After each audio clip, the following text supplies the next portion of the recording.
Et pour évoquer ce tout premier sommet Afrique-Corée du Sud, nous sommes avec l'économiste Jean-Joseph Boileau. Bonsoir. On sait que de nombreuses puissances ont un sommet commun avec l'Afrique. C'est maintenant au tour de la Corée du Sud. Est-ce que le réveil de Séoul ne se fait pas un peu tard?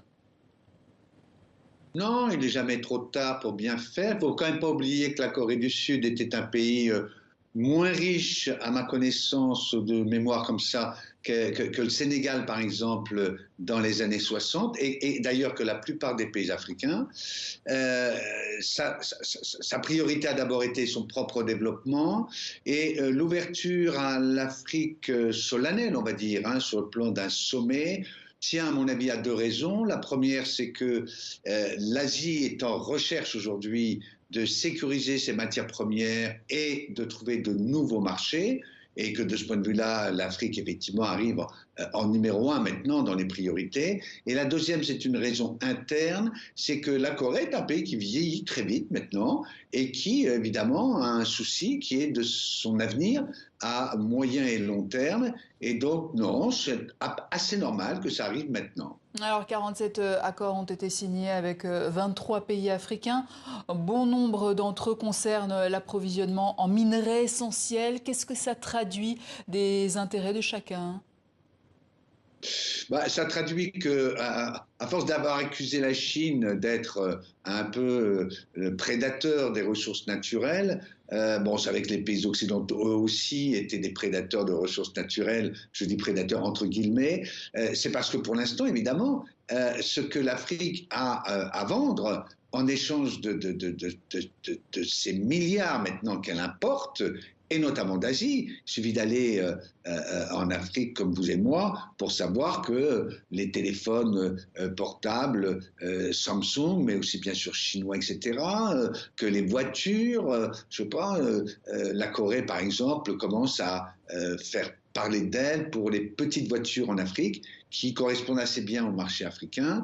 Et donc, moi, je pense qu'on a là affaire à un géant économique. La Corée est un géant économique. Alors, ce n'est pas un géant au sens chinois du terme, mais c'est un géant au sens où c'est un pays qui dispose d'une maîtrise technologique assez remarquable dans les secteurs essentiels, l'électronique, on en a parlé, mais aussi l'automobile, mais aussi les machines.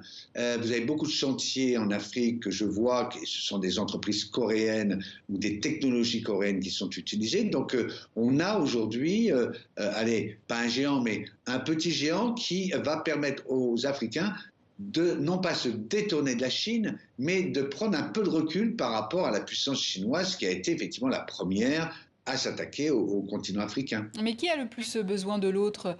Les pays d'Afrique, la Corée du Sud, ou ce sont vraiment des échanges gagnant-gagnant, comme on dit? Écoutez, moi j'ai quand même l'impression que l'expression gagnant-gagnant, dont on s'est beaucoup moqué ces dernières années, est assez justifiée. Pourquoi? Parce que, en tout cas, dans le cas de la Corée, dans le cas de la Chine, bien sûr, le problème, ça a été l'asymétrie de la puissance chinoise, puissance militaire, diplomatique, par rapport aux pays africains. Et donc, cette asymétrie faisait que le partenariat gagnant-gagnant a été quand même gagnant-gagnant et un peu gagnant de l'autre côté. Mais ça restait, à mon sens, gagnant-gagnant.